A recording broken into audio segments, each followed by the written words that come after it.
2024 সালের 19 মে ঢাকার মিরপুরে ঘটে এমন এক ঘটনা যা কাঁদিয়েছে পুরো বাংলাদেশকে। তাড়াতাড়ি কর মা, স্কুলে দেরি হয়ে যাবে। আম্মু, আজ আমি ক্লাসে প্রথম হব। পাশের ফ্ল্যাটের ভাড়াটিয়া সোহেল রানা বাইরে স্বাভাবিক লোক মানুষ মনে হলেও, রামেসা এদিকে আসো, তোমার জন্য চকলেট রেখেছি। সত্যি আঙ্কেল? সরল বিশ্বাসে ছোট্ট রামিসা সেই ফ্ল্যাটের ভিতরে ঢুকে পড়ে। রামিসা এদিকে আসো, তোমার জন্য চকলেট রেখেছি। সত্যি আঙ্কেল? সে জানতো না সামনে অপেক্ষা করছে ভয়ঙ্কর কিছু। রামিসা, মা কোথায় গেলি? এতক্ষণ তো হওয়ার কথা না। দরজার সামনে মেয়ের জুতা দেখে মায়ের বুক হঠাৎ কেঁপে উঠে, তার মনে ভয় ঢুকে যায়। দরজা খুলেন, আমার মেয়েটা ভিতরে আছে।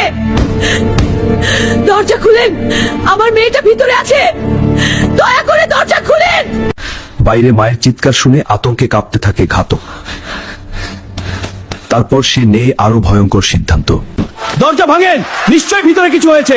এতক্ষণ দরজা খুলছে না কেন? কিছু একটা হয়েছে ভিতরে, এখনই ভাঙো। বাইরে মানুষের চিৎকার বাড়তেই থাকে, আর ভিতরে আতঙ্কে নিজের অপরাধ লুকানোর চেষ্টা করতে থাকে ঘাতক। সবাই দরজা ভাঙার চেষ্টা করার আগেই গ্রিল কেটে জানালা দিয়ে পালিয়ে যায় সোহেল রানা। কিন্তু তার স্ত্রী স্বপনা পালাতে পারেনি। জনতা তাকে আটকে পুলিশের হাতে তুলে দেয়। কেউ কিছু স্পর্শ করবেন না, পুরো ফ্ল্যাট তল্লাশি করা হবে। প্রযুক্তির সহায়তায় মাত্র 10 ঘন্টার মধ্যেই নারায়ণগঞ্জ থেকে ধরা পড়ে প্রধান আসামি।